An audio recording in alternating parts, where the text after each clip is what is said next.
Nakabang na, binubuksan pa nga lang, oh. Nakabang na yung lagayan niya. Sa araw na ito ay kinuha ko yung padala ng aking asawa galing sa Romblon sa Sibuyan Express sa May Quiapo, Manila. At ito na nga ang exciting part. So, talagang kumpleto na, oh. Talagang lulutuin ko na lang, guys. Tingnan nyo naman.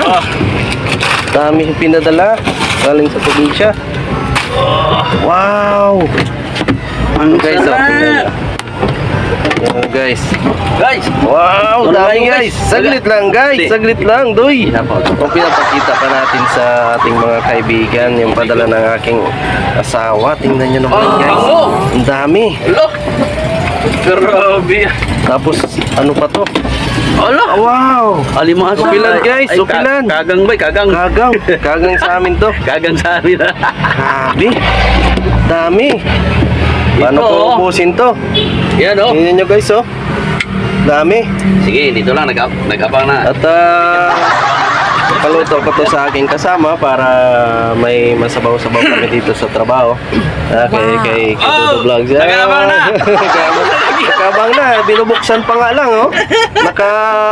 Nag-abang na. Nakabang na yung lagayan niya. Guys, Sama-sama lang. guys, sige na muna at lutuin muna natin to. Thank you talaga sa aking mahal na asawa. I love you.